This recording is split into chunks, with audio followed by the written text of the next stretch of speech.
Looks like we're almost there. Okay, I think we're recording now. So this is, I believe, February 11th, 2021.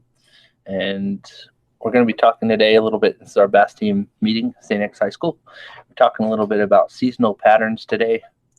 Seasonal patterns for various kinds of fish. We're going to go multi-species. We're talking about Kentucky. We're talking about various lakes around this area and also maybe some of the river systems as well.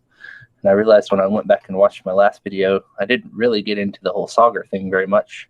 Maybe we can delve into that a little bit with technique some today too as we talk about the sauger spawn, which is the first thing up happening pretty much right now. So yeah, let's get into it. Thank you all for being here. We've got a couple of our anglers in the room with me today, a couple of our more experienced guys.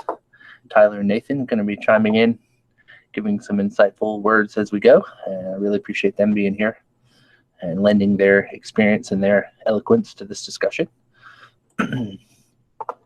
So I have a few things pulled up across the top that we'll be looking at today. One of the things that is a tool that we often use is Navionics web app. And several of us have the chip for this, the little SD card in our units on our boats as well, and so we can see these kind of maps on the water. We can see these contour lines, and that's super helpful. But it's really also super helpful to have this opportunity to be able to study at home and see these lakes when you're off the water, see these contour maps. And some of us don't have mapping software in our boat. There's a possibility too to get this going on your phone, on your smartphone, and have access to this on the water and be able to see kind of some frame of reference of where you are and the kind of structure you're trying to target. I also have a Google map pulled up. Google Maps are always useful when you're trying to get the lay of the land and just the topography and a general overview of what's happening. And obviously you can sometimes zoom in enough where you can really see some details of depth and contour and stuff. If you look in an area like this, you can see the lighter color and you see some standing timber and things like that, and you can really get a better sense of what actually is there, what areas really look like when you get there. And this is a great way, especially if you're going to a new lake that you're not super familiar with. You can get a bit of a flyover here, and you can see what really you're going to be up against and what kind of structure, what kind of cover might be there. Look at the bank, see what it looks like, if it's rocks or if it's clay, or like the different things that might be there. So that's going to be part of the discussion for sure. And then we found this handy chart thanks to Southeastern Outdoors. This is DaleHollowMarina.com link here. And they've got a really nice little chart, alphabetized here, showing some water temperatures for various species and where they tend to spawn in Kentucky. And also the column for the appearance of the first fry that might come from that kind of species in a water temperature setting. So we're talking about all that. Last video was much more about baits and techniques, particularly for bass, but we got into a few other species as well. And this will be fairly multi-species as well, but also bass-centric since we are the Bass Team. So hope you enjoy. Hang out with us here. We hope you learned something from this. We're going to talk about several lakes around the state, some that I know pretty well, and then we may just look at a few maps just randomly of some lakes that I don't really know that well either, maybe just to hypothesize about where we might look to find these fish if we were to go there. And that would be a great idea. So first lake that I'm looking at here is Taylorsville Lake. This is, to give you the idea of this if you're not from this area, here's Louisville, here's Lexington, Kentucky. Taylorsville's kind of triangulated with those, a little bit closer to Louisville. Not terribly far from Frankfort either. So it's a lake that's pretty pressured. It gets a lot of fishing pressure from Louisville, Lexington, Frankfort, and other areas around this general zone. It's a fairly small lake. It's around 3,000 acres. And it is one of the lakes in the state, though, that doesn't really fluctuate terribly much water level winter to summer. There's only 2 feet difference between winter pool and summer pool at this lake, so it's fishable. All the ramps are accessible pretty much year round, and it gets utilized at the times of year, especially when some of the other lakes, a lot of boat ramps aren't accessible due to being pulled down in winter pool, that kind of thing. It's a pretty cool lake. It's on the Salt River. You can kind of see it better probably from the Google map here if I zoom out. Salt River continues on up for a while. Continues for quite a while above that, and then below the lake it goes bopping along too, and eventually there's a confluence over here with the Ohio River. If we follow this over near West Point, Kentucky, there's a confluence of the Salt River and the Ohio. There's a boat ramp right there I've been to before. I think it may be, trying to remember which bridge it's next to. I think it might be this other bridge back over here, actually. I don't recall. It's been a while since I've been there. Anyway, there is a boat ramp somewhere right in this stretch, and it's quite a good place to launch to go catfishing, I've heard, but it's kind of a dicey ramp, so be careful if you go there. Cool. So there is the general layout of how the water moves through Taylorsville. Let's see if we can find it again. There it is. So let's just talk a little bit about how you might approach this lake as you go through the seasons here. So we're currently in mid-February. Water temperatures at this stage, we're in a really cold stretch right now. This lake's probably going to freeze up this week. Probably going to be out of order for a little while as far as open water fishing. But it does that occasionally. It's small enough, it does freeze, and it's north enough in the state. It does definitely freeze pretty much every winter, at least a little bit, a few days here and there. Sometimes it's been, some years it'll be a few weeks that it'll stay frozen. So it's a pretty river-like lake. You can see it's pretty curvy. There's not a lot of backwater areas in this lake, and that's one thing that is different from this lake compared to some other lakes around the state. There's a lot of main lake structure that holds fish pretty much year round, and except for maybe right during the spawn, fish tend to head back into the creeks, but a lot of the year you can stay out on the main lake and fish pretty effectively. There are some bigger creek arms that we'll discuss that do seem to hold fish pretty much all year also, that you can get off of the main lake, especially in the summer when there's a lot of boat traffic at this lake, a lot of pleasure boaters. You can get in some of these bigger creek arms and still have some pretty good depth to work with, have a lot of standing timber to fish, and the fish tend to bite better back in there because they're out of the main fray of all the waves and sound caused by the boat. So you can have a little more peaceful time sometimes in summer fishing out of the main lake certain days. So let's go ahead and get into it here. Go into our little chart here provided by Southeastern Outdoors on the interweb. We can see some water temps here. The several species that are early in the spawning game here get active pretty early. You see sauger here, 40 to 45 degrees they tend to spawn, and the first fry showing up at 47. That is quite cold. You have a walleye number here that's a bit warmer. There are a few walleye in some lakes around Kentucky, but we have a lot more sauger. Taylorsville Lake now has sauger. They've been stocking them there for maybe 6 or 7 years, and there's some pretty big ones in there by now. Another place in Kentucky that we fish a lot for sauger are the river systems. So the Ohio River behind the lock and dams particularly is where these fish tend to congregate when they're in this time of year they're spawning. So a lot of times in February is a great time to catch sauger. They're really good fish to eat. They're really aggressive, nice, fun fish to catch. Tend to get, you can catch a potentially up closer to 20-incher, and it's a heck of a fight. Even a 15-incher pull really hard and are really enjoyable. So one of the other early ones here in the water temp game, you see white bass and various other species here, but white bass particularly are pretty early in the spawning game. You can see 45 to 48 degrees they tend to spawn. So this is another fish that people target early in the season, early in winter, late winter, early spring. They tend to be pretty active. So if I pull up my Navi map here, they tend to run up the rivers in these various lakes. The white bass do when they spawn. So they also prefer moving water, as do the sauger, and that's why the sauger are up behind those lock and dams, where it's a little more turbulent, a little more flow, a little more action there with the water. Especially here, in Kentucky, it gets pretty rainy in the late winter and spring usually. Although these lakes tend to get up get up pretty high and muddy. These rivers tend to flow pretty hard, and at those times that can be kind of a cue to some of these white bass to go up the rivers and spawn. And you will catch sauger and walleye and things up the same river, up the Salt River here, particularly above the 248 bridge is where a lot of people target them.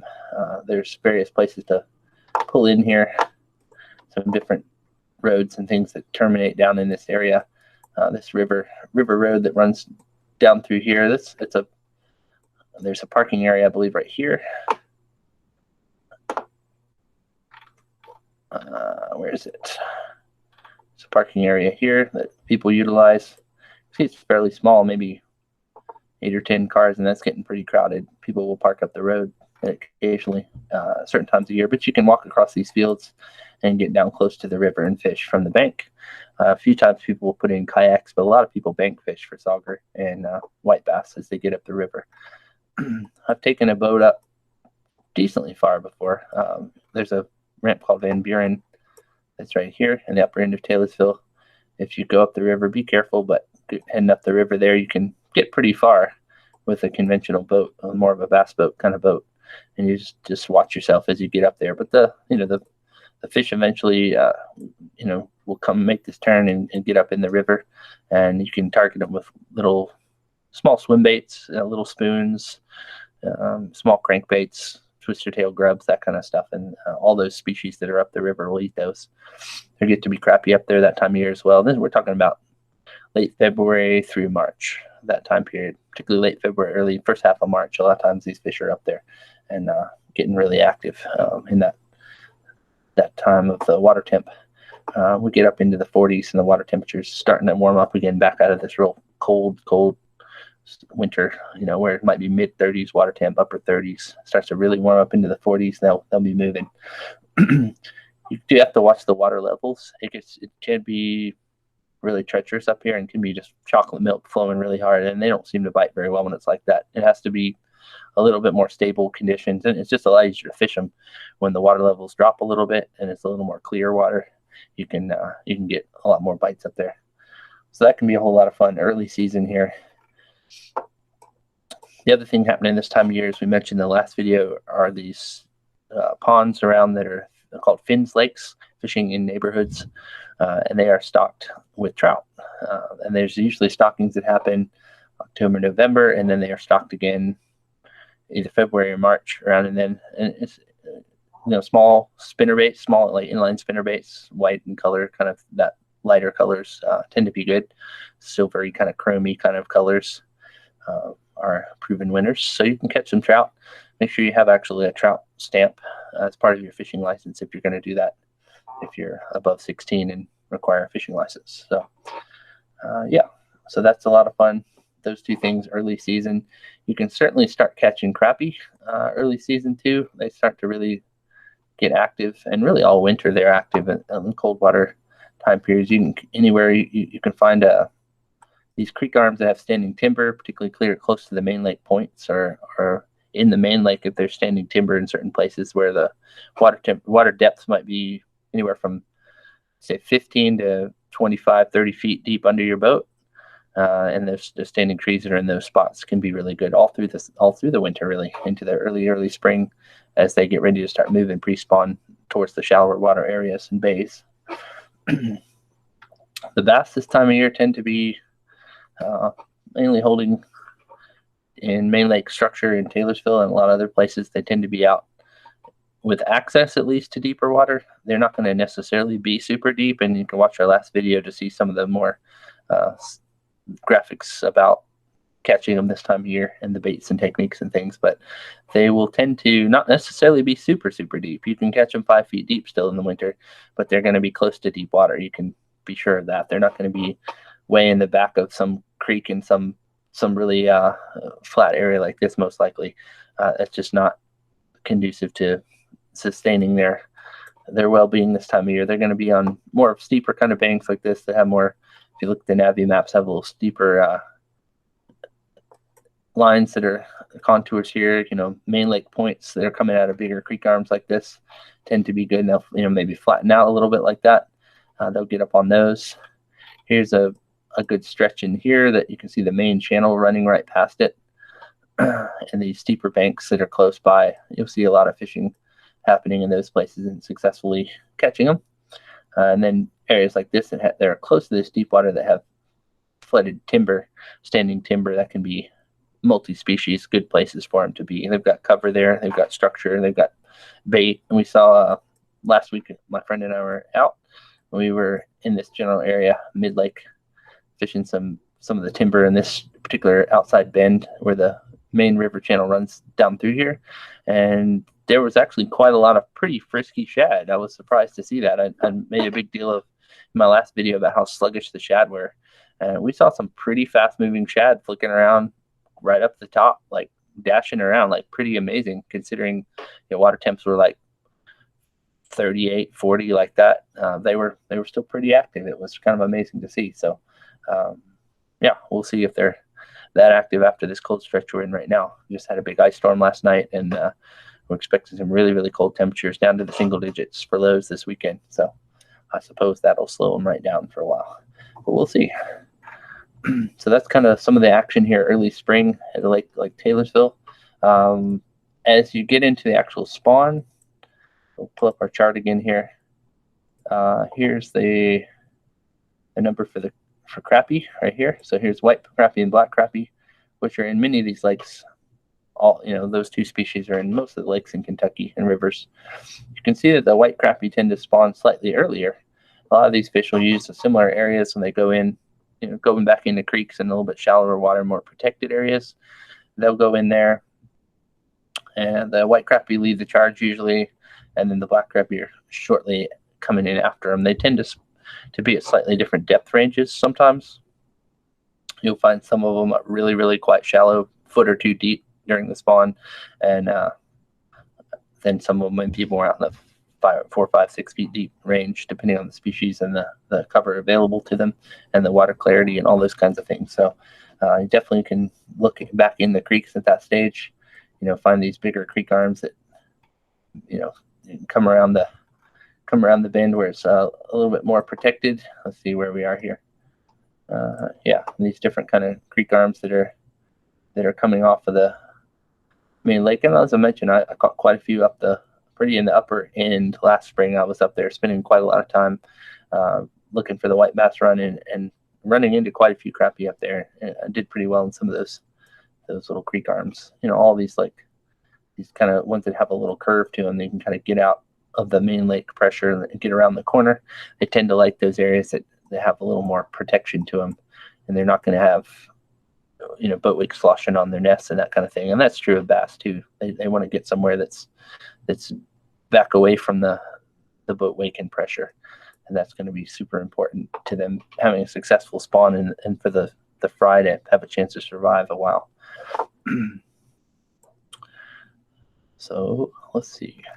Then as we get, let's talk about transition banks a second. I'm going to get a different lake because this lake is hard to see some of the transition banks. Let's back over here to see how Nolan looks.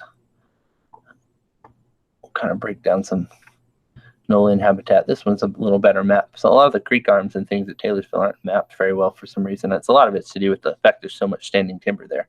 It's hard to get an actual transducer through all those areas to make a good map for Navionics. But let's look a little bit at some areas here. So let me find a good creek arm to look at. We'll look at this. So here's a nice creek arm system. Here's your main lake. Here's your main channel running out here. The fish are going to tend to move in and out of these creek arms in a very logical progression as the spring goes on. So water temperatures start to warm up, say into the upper 40s, approaching that 50-degree mark. 50-degree mark seems to be kind of a magic number for the black bass species, especially largemouth. They tend to really, really get going when it gets above 50 and heading into through the spring. So that's kind of a cue you can look for. As the days start getting longer and weather starts to just improve in general in the spring, they tend to start moving. So, we tend to look for the red buds to start blooming.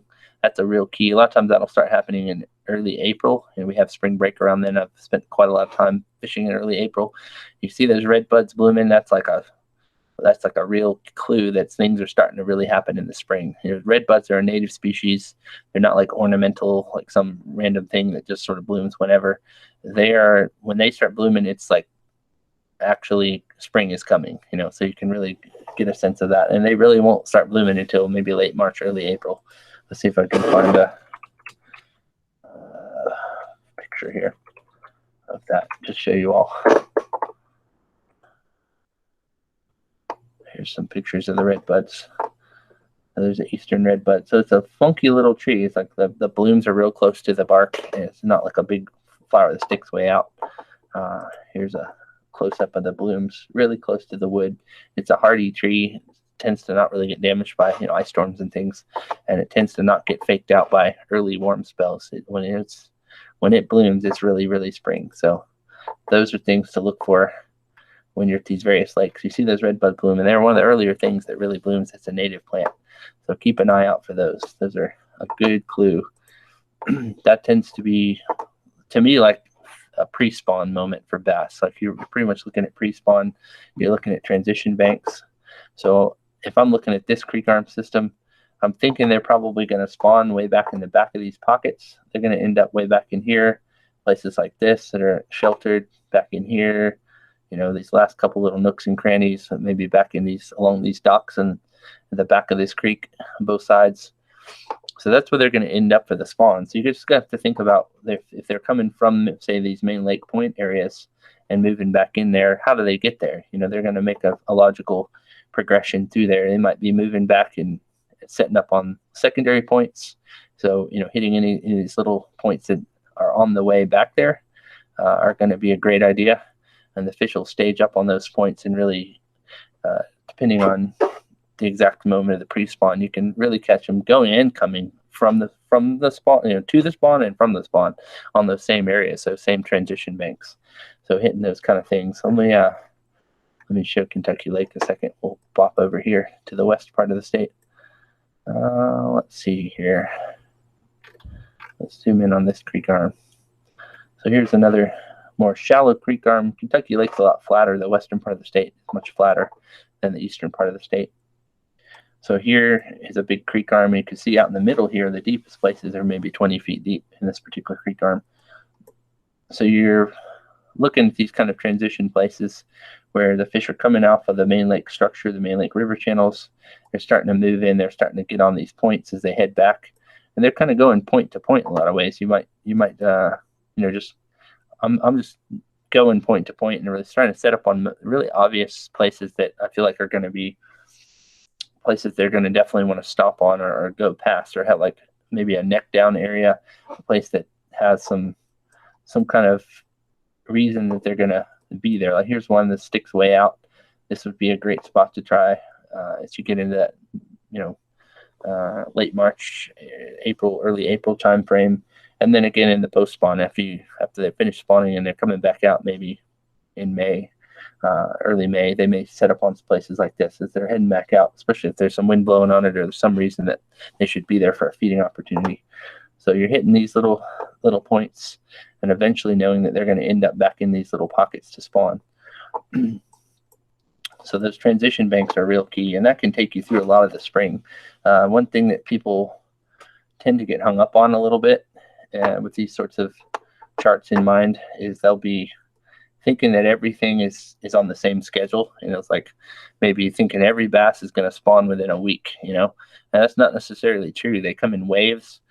They might be over several full moon periods that all the bass will spawn. They might, big group might spawn on a certain full moon, another big group spawn on the next new moon, another big group in the next full moon. So it might take a period of say a month or 6 weeks to get everybody in and out, all the fish to really finish up, and from the very earliest spawners to the ones at the end. And that's very much a biological thing to help them have a successful spawn. If they all spawn at the same time, and there was some strange weather event, maybe the water levels changed abruptly and it messed up their spawn for that weekend, you wouldn't mess up the whole spawn for every fish of that species for the whole year. You want it to be spread over a period of weeks, so that maybe one particular weekend might be really optimal conditions. They have a really successful spawn then, but maybe the next weekend it wasn't so good. And those fish weren't as successful in their spawn that year, but it's okay because the ones from the previous weekend, were able to complete that, and the species lives on and prospers. So so that's the logic here of this idea of the ranges. You're not gonna have every fish going on the same exact schedule. So that to me is why this idea of transition banks is really important, because you can really, this catching them in the spawn is kind of a touchy subject anyway. I tend to avoid trying really to fish for bedding fish. I feel like that's kind of not real good for the long-term health of these lakes. But I have no qualms about catching them as they're heading back and as they're moving back out to the main lake. So I tend to spend a lot of time on transition banks, and there's a lot of good videos on YouTube and other places about what a transition bank is and how to find one. But that's kind of the secondary point thing is the main deal. So finding these little points that they'll set up on the way back into a spawning area, as you move back into an area that they're going to use. Here's probably a darn good point right here at certain times when they're moving in and out. Then once you're, finding docks too, docks can be important as well as points. If you have a long stretch where there's, say at the back of this creek, where it starts to be, this is like the very final stretch. They might be moving back in here. We've done really well in certain times of year around the spawn in this area, and you might go dock to dock fishing your way in, and you're not going to catch them on every dock. You might find that they're kind of concentrating on the last couple of docks that are near the deep water. Like an area like this, they'll really tend to utilize a lot, especially in the beginning, or like through the stage of the pre-spawn where they're really anxious to get back there and actually spawn, but the weather's not quite set up right. They'll tend to go and come from these areas where the last little bit of deep water is. So here you can see the contour lines are still close together, and then you see where it flattens out here to the back.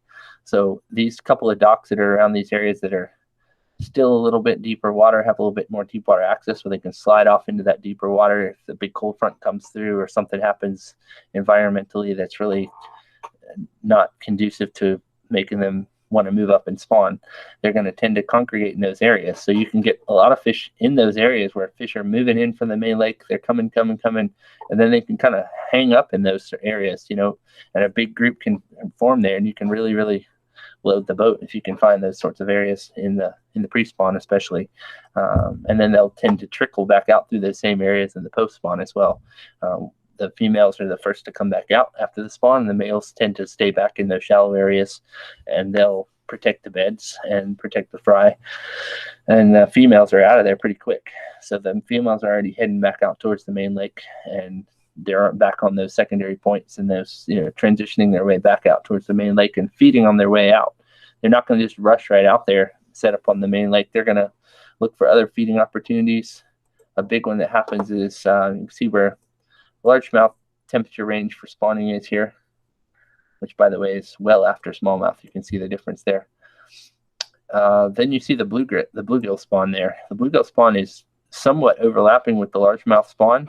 There's definitely several weeks where they're all kind of trying to spawn in the same areas, in the back of these creeks, in the back of the pockets, and shallower, flatter areas where they feel like they're more protected and they can build their nests. But the bluegill spawn is a great feeding opportunity for these big spawned out females that are moving in, and it tends to be even pre-spawn too. When they're coming back in there in the pre-spawn, they'll tend to feed on bluegill. Tyler and Nathan and I were talking before we started the video. This tends to be around the same time as the shad spawn, which is also another big thing. I wish there was a shad spawn graphic here. We might just look one up here in a minute, but maybe Tyler and Nathan can do some side searching here see if they can find a shad spawn, some shad spawn guidance on the internet, and chime in here in a minute. But so the bluegill spawn, the shad spawn, is after the largemouth spawn, and sets up an awesome feeding opportunity for those fish that have just gone through the rigors of the spawn themselves, and they're tired, they're hungry, and they need an easy meal.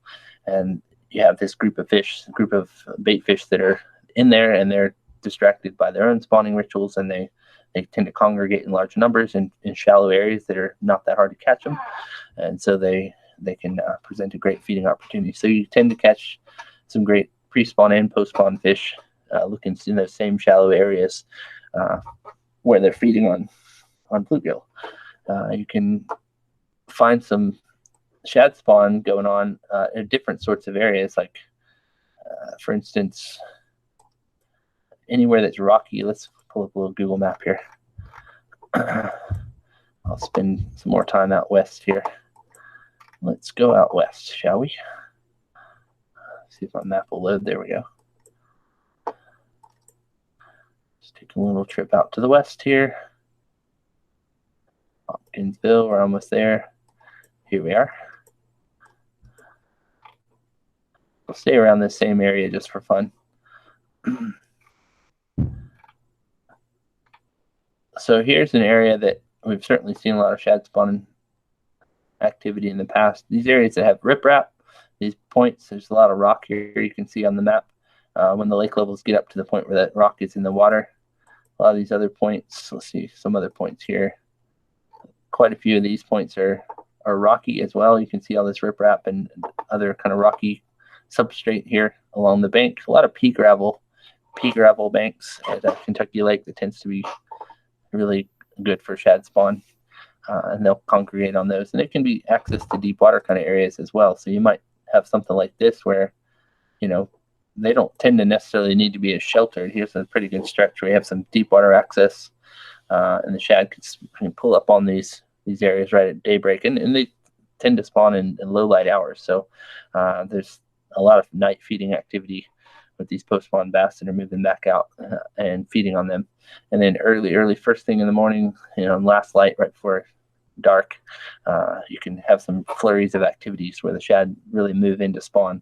You can catch them with spinnerbait or crankbait or swim bait or different kinds of things that mimic a shad. So, you know, spinnerbaits with nice big silver blades tend to work really well because they look like a little group of shad close together, which is kind of how they behave in the spawn. They get these little pods, and the bass tend to target those.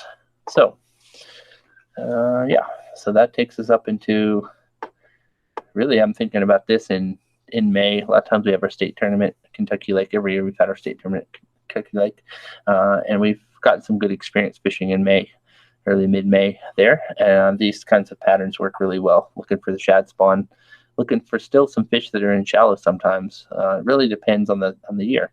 You know, early May can look a lot different depending on if it's been a cold winter or a more mild winter, and how the season's progressing, how the rainfall's been. A lot of variables at play, but you can at least have a starting point. You know, looking for these markers of various fish being in shallow water to spawn and then moving their way back out into deeper water on these transition banks. Anything you guys have found, Tyler and Nate, about shad spawn water temp? Gizzard and threadfin spawn about 67 to 70 degrees. Okay, so that's quite, let's look at our chart here. So they're right around the same time as the largemouth, it looks like, and a good ways after the smallmouth. A little bit after the spotted bass, according to this chart. Would you say that was gizzard, Chad? Gizzard and yep. Gizzard and threadfin. So yeah, so we're talking about a similar water temp, really. So, you know, these female bass go back in there spawning, and they might be heading back into spawn even, and they're hitting up these shad spawns as they're going and coming. So that's a great thing on these transition banks, these points, these rockier points leading in and out of these spawning areas that the bass are using. They're also feeding on the shad that are in there. So yeah, definitely super good. Let's see. So now we're at the kind of moving more in the post spawn area. Let's stay at Kentucky Lake just for a second. So eventually, you know, the fish are, let me find a different creek arm to highlight here. Eventually, the fish are going to be also potentially using underwater structure, not necessarily just points you can see on the bank. They might set up on something like this. It's kind of an underwater hump, and they might move their way back in. If there's several of these kind of structures into a creek arm, you know, they might set up on a certain point, certain place like this that's comes up a little shallower, but it's not right on the bank. It's a little less obvious to the fishermen. They might be able to hold on it on a point that's underwater, not just a point that's above water that we can all see. So, concentrating on these underwater kind of humps and points is definitely something that Kentucky Lake is known for. And really, you can see that all the way out into the main lake. There's some quite shallow areas out into the main lake of many of these lakes in the state, where you might be in 10 feet of water way out in the middle and think you're in deep water, but you're really not. Here's an area. It's a great example. You're coming right by. Here's the main river channel, and then you've got a really interesting looking little area right here with a little secondary channel that kind of cuts in. You've got a really interesting looking point here. So these kind of things are where people are going to expect to see the fish start to show up as you get further along into the post spawn, and you start to have them moving back out of these creeks, and they tend to come out and start setting up on the ledges. One interesting thing that we've noticed the last couple of years that's kind of thrown this logic on its ear with the whole Asian carp situation and the way they're occupying these areas also out on the main lake is that you see, at least I've seen in the last few years, a lot more of the bass seeming to stay in the creeks a lot more, as there seems to be a little less of the carp activity there than there is in the main lake. And you can almost walk across the carp in the main lake, it seems like sometimes. And it's really quite amazingly thick out there. I know there's been a lot of fishing, big nets and fishermen who are trying to thin out the Asian carp population and have these areas go back to being bass habitat. But it's been really tough these last couple of years. People have experienced a lot less good fishing on these main lake structures than they did in previous years on Kentucky Lake, and that largely I think is carp related. But they still, it's still possible to catch some fish on these kind of places where you have these points that happen, these structures that happen kind of close to deep water. You have a current going on right here. We have like an underwater hump or different structures that are here, underwater features. And these are pretty imperative that you have some kind of mapping software, or at least a decent electronics on your boat, so that you see these areas and kind of concentrate on these kind of areas that are potentially good for holding fish as they're moving in and out, that aren't obvious at all to the naked eye as you're looking across the water. And this has really changed the game also at Kentucky Lake and places like that are known for their offshore structure. A lot of people have this technology and know how to use it really well anymore, and are just all over these spots. Whereas in previous years, you had to really know the lake. Somebody had to have shown you that spot. You had to really pay attention, to the channel markers and different things to find these kind of spots. Maybe just fish along and find them with a bottom contact bait back in the day before all these kind of technologies were out there. And it's really, really changed the game with how the bass are setting up too. I feel like they know that they're getting pressured at these spots. They're getting caught a lot more in these kind of spots, and they used to be kind of safe havens for them. So they tend to, instead of being in these massive schools that they used to be on, they tend to group up into smaller groups, and they tend to be on more subtle kind of structure offshore, and you have to really look a lot harder to find them. They tend to not quite be on as obvious of places and be easy to catch in obvious places like they used to be there at the lake, from the stories I've heard from the glory days or whatever back then. So still definitely possible to catch them. We've had some May tournaments lately where we've really caught them still quite well back in the creeks, and a lot of people were giving up on that. Like, people weren't really fishing the creeks anymore, but we were able to scratch out some pretty good bags and things, still fishing in shallow water. And there again, with in mind, like the idea of the bluegill spawn, the shad spawn, and the feeding opportunities that still exist in the shallow water environments. And you hear that a lot with different tournament trails and stuff you follow. People are just fishing shallow waters, all year round, pretty much all the warm months. They tend to stay in there. A lot of fish do stay in there.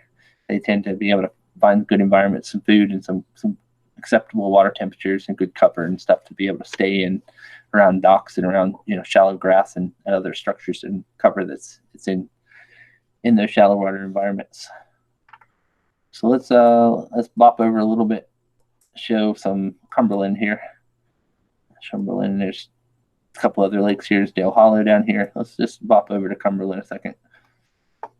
Let's head in here.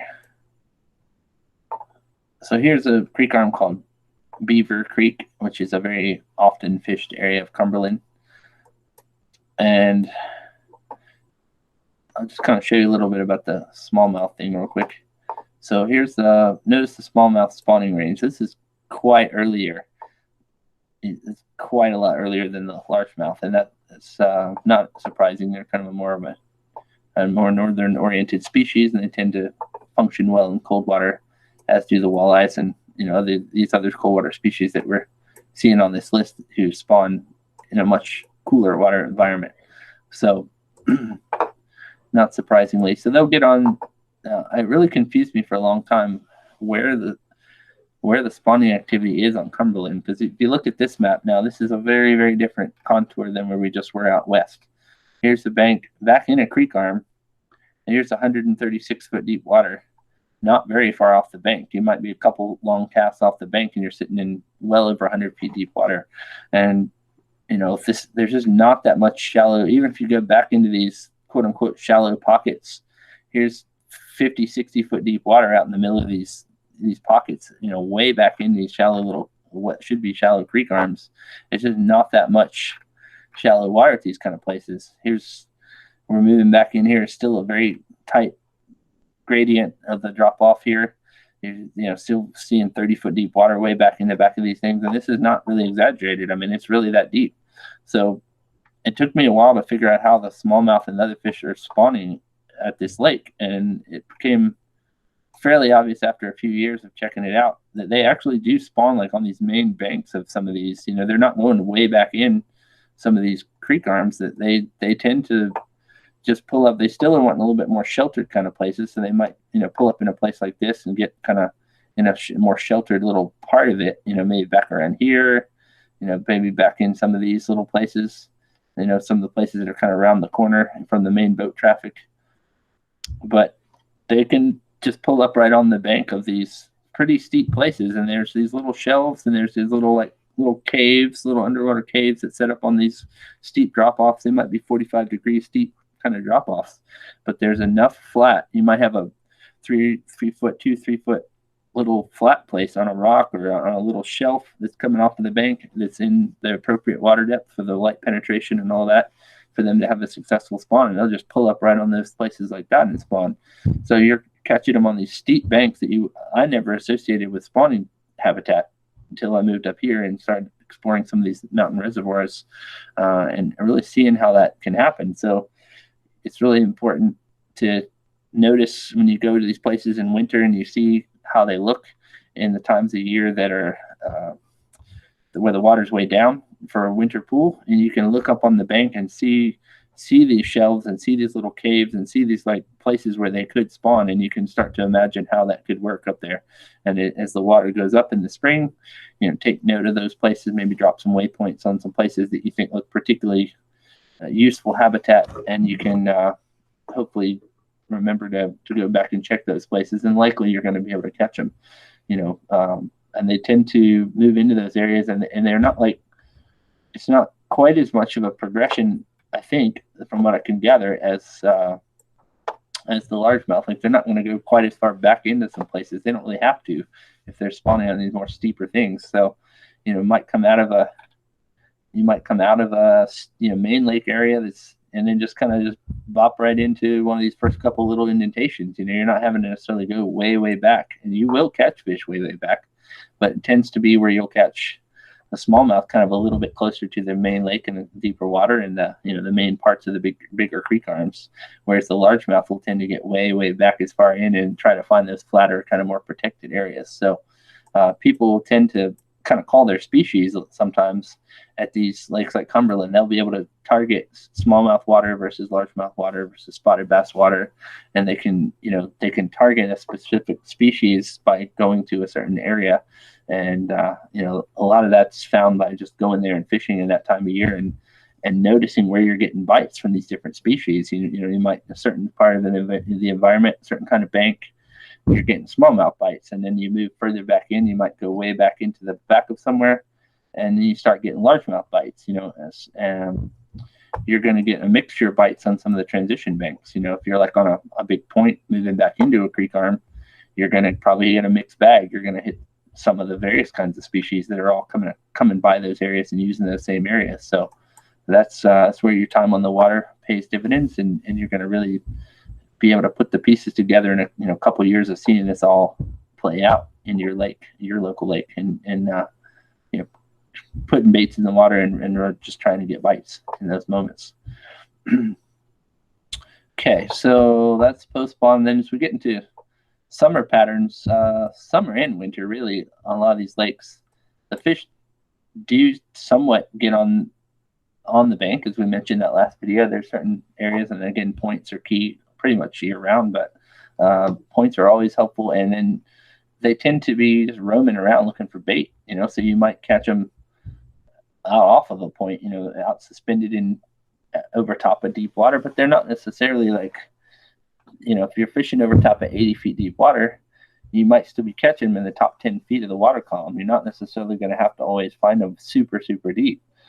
So keeping an eye on bird activity and bait activity and your graph, as you're moving around different areas, you're going down the bank, you're going across certain points, noticing where you're seeing the activity and trying to get some bites in those areas to see what the species are. You might see a whole bunch of activity on the graph, and then you might find out that it's, hybrid stripers, or you might find out that it's carp, or so there's different kind of things that you thought it was bass, but when you actually get bites, you realize it wasn't bass, or that you just can't get bites, and maybe you realize it's probably not the species that you think it is if you literally can't get a bite and you see tons of fish down there and you feel like you should be getting something to bite, So yeah, that's some other stuff. Tyler and Nate, where should we go here? What am I missing?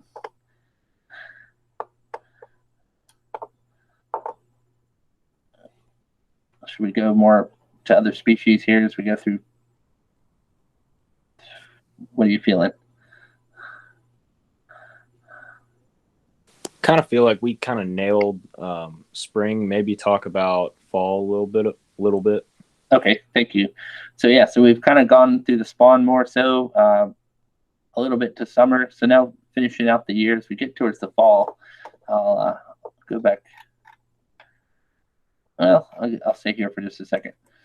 So similar kind of areas, right? I mean, you're dealing with these creek arms, you're dealing with these points, and the fish in fall are really in feeding mode.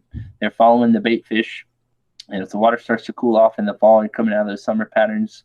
The fish are tending to come up out of a little bit deeper water than maybe they've been holding in. They tend to be heading either to the bank or at least up in the water column. And this is the time of year where you can catch them maybe in the top 5 feet of the water column, but they may still be suspended out over deep water. And there again, watching your graphs, watching activity of bait and birds, and noticing where you're getting the bites, because you'll tend to, with spring and fall, you'll tend to, say you're fishing a certain creek arm, you might get a bite in the first couple 100 feet, or first, maybe 50 feet coming down from the point. And then you might fish all the way back into the back of that thing and not get another bite till you get back to the, 50 feet before the point, coming back out again. And you can realize that in that situation that you can maybe run that pattern all the way through the lake. You can not have to work on going all the way back. I tend to, when I'm first experimenting at a lake, no matter the time of year, but especially spring and fall, where I'm not quite sure how far in they're going to be, I might pick one promising creek arm that I think is definitely going to have some fish in it. And I might literally fish pretty much all the way around it, all the way back and all the way out, and see what happens. And then I can hopefully put something together. I get enough bites in that first creek arm that I can then experiment with running that pattern as you go into other creek arms throughout the lake. But that's a big thing, and especially in the fall where they're moving around chasing bait, and depending on exactly the water temperature, they'll kind of do the same sort of thing that they did in the spring, where they kind of push more back into creek arms, chasing bait in the shallower water, and then they work their way back out. Let's go back west a second. Actually, I'll just go Dale Hollow. It's a little flatter. So I'll show you a couple things here that would be worth targeting. So you've got here's again some offshore structure. This is Dale Hollow, around the border of Kentucky and Tennessee. You've got some a lot more grass in Dale Hollow. This is one of the few lakes in the state that's got a lot of grass in it. So you have the grass beds along these certain areas that are a little flatter, a little more of this kind of environment, and it fishes a bit differently, but they hold fish quite a lot of the year. But yeah, in the fall of the year, you might be targeting a bigger creek arm system rather than a main lake. They're going to start pushing bait up into these creek arm systems. If they're following the bait, the bait's going to be going up in there to feed themselves on the different microorganisms and things that they feed on. They're going to tend to go up into these creek arms, and the fish are going to follow them and push them and feed. Sometimes on the surface, like out in the middle of places, you might see like fish busting like right in the middle of an opening of a creek arm, like out in a place like this. You might still find them around points and things, and then you might find them like way back in the back of some stuff, depending on the progression of the fall.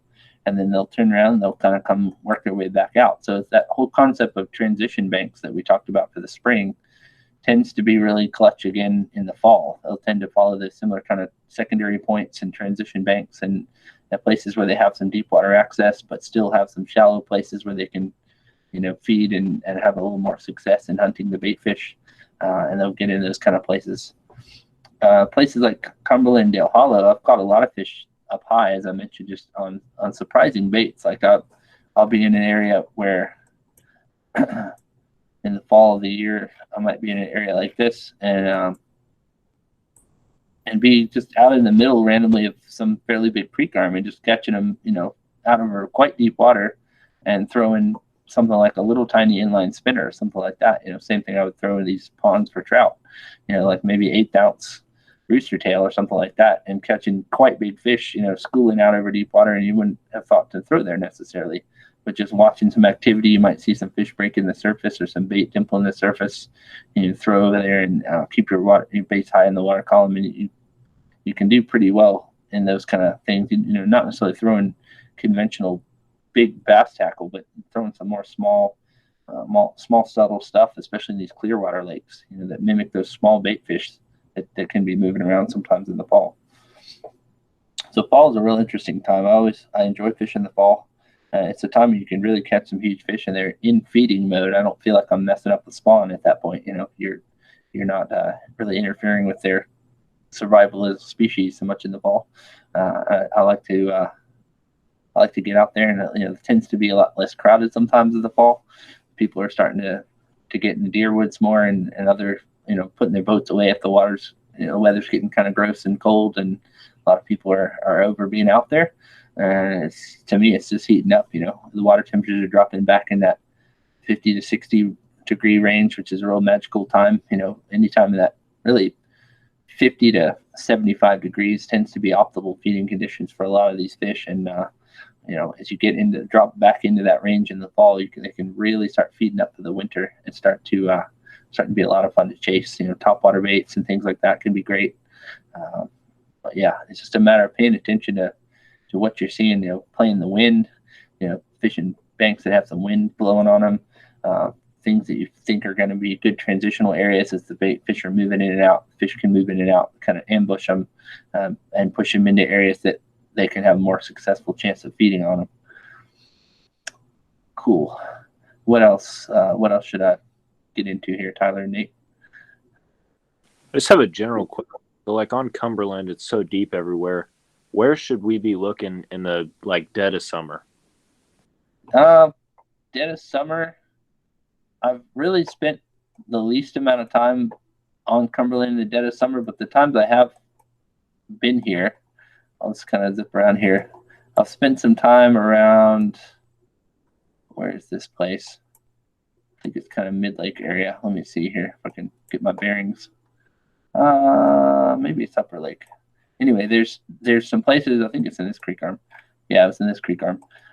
I caught a few on there again on these deeper kind of transitional places, like down through these kind of places. You've got a big flat here on a main lake, and then it's got a big point in this big creek arm, and then it gets steeper, right? See this kind of transitional area where it gets steeper here. A place like that can hold some great fish in summer. The thing about Cumberland is it's so deep and so vertical that it really fishes pretty well all year, and it fishes a bit kind of similar all year. I think, and from my experience, there's some real similarities with how the fish set up and the things they're feeding on, and the kind of depth ranges they get in, and they can find the kind of water conditions and the kind of bait fish conditions and things to support their life without having to move too far, because there's so much depth close by that they're not having to like evacuate an area like they might a real shallow area at Kentucky Lake or somewhere like that. They can stay in these kind of places, and I feel like their home ranges are a little bit tighter. They might pull a little bit further down the ledge. They might be, instead of 5 feet down, they might be 25, 30 feet down. But I feel like they're still going to be in the similar kind of areas. And if you can fish your way down some of these ledges, similar to how we talked about fishing through a creek arm, if you can set up on a couple of points that you feel like definitely are going to have some fish on them, and then fish different sorts of baits and different sorts of depth ranges, hopefully you can contact a few fish and start to put together a pattern of how they're behaving that day. They might be in the mood for something slow like a drop shot or a Ned rig or a jig, or they might be really chasing, maybe the wind's blowing and some more cloud cover. They might be chasing topwater baits. They might be chasing swim baits, A-rigs, all kinds of things. So it really depends a lot on the weather conditions. It depends a lot on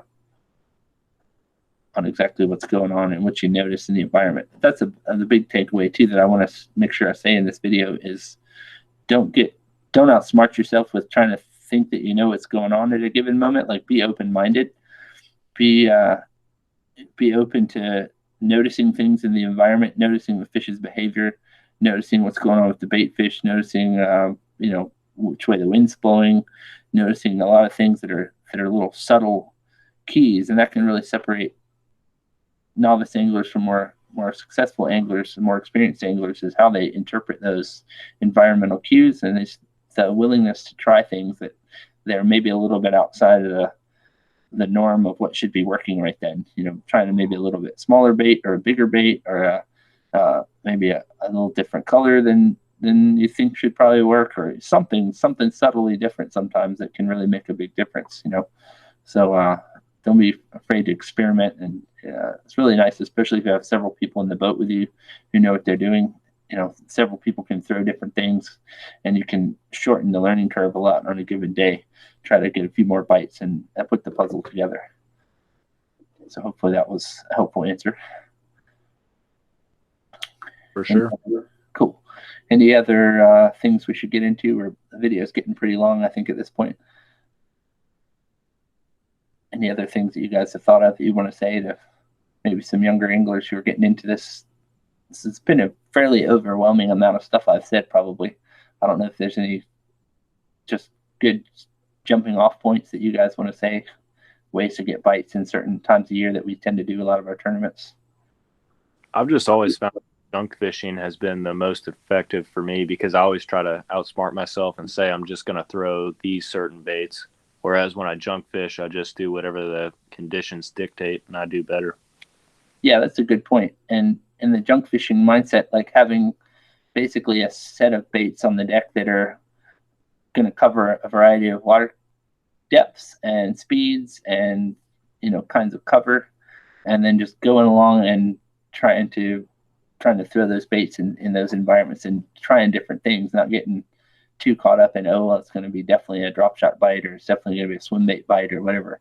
That's a really good point, because a lot of us, we'll listen to a certain fishing report or do a certain thing, and somebody's like, you gotta throw this red crankbait or whatever it is, in this particular kind of spot, and everybody goes out and tries to do that, and that was 3 days ago, and now it's different.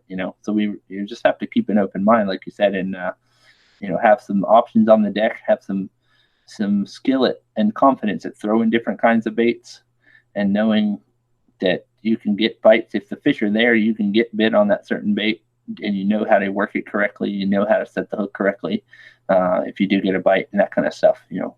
That's a really good point. Nathan, any thoughts from you?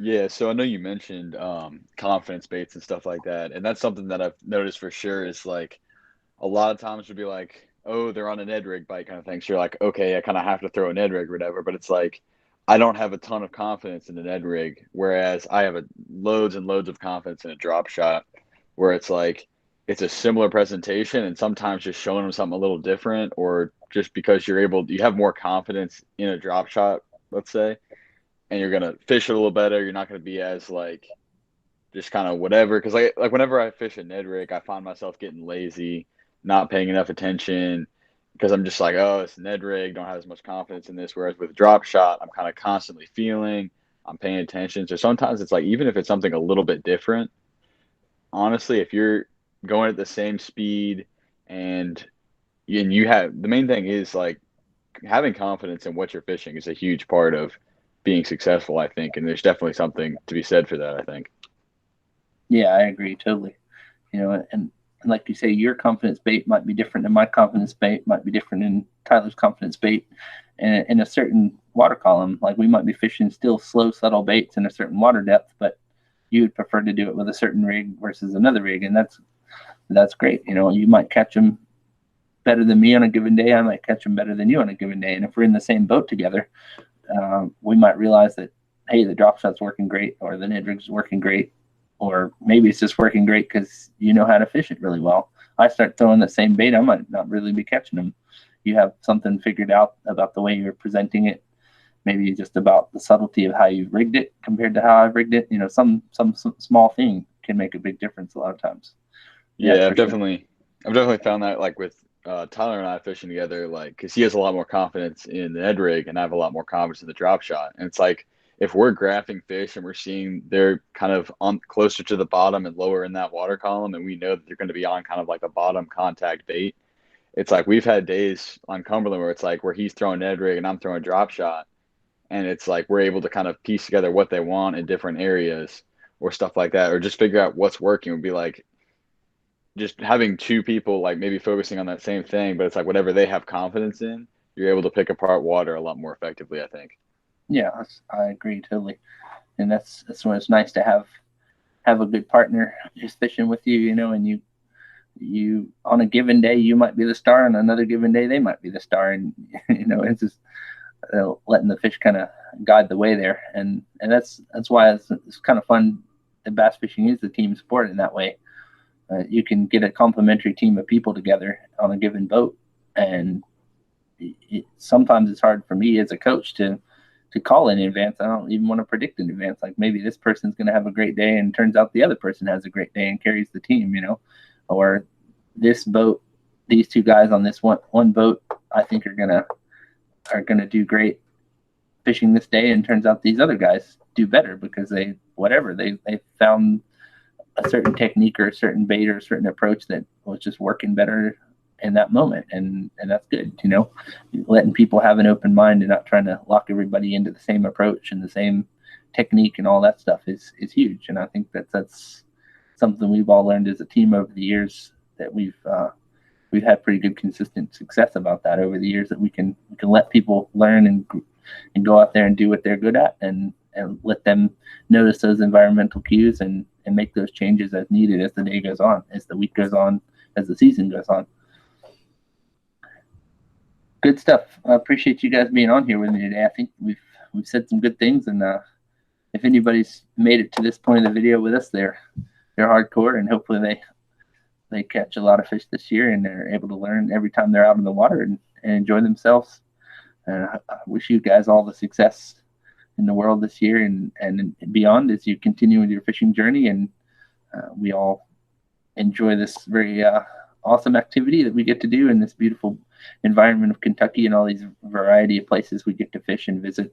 And thank you guys so much. I appreciate you spending time with me this afternoon.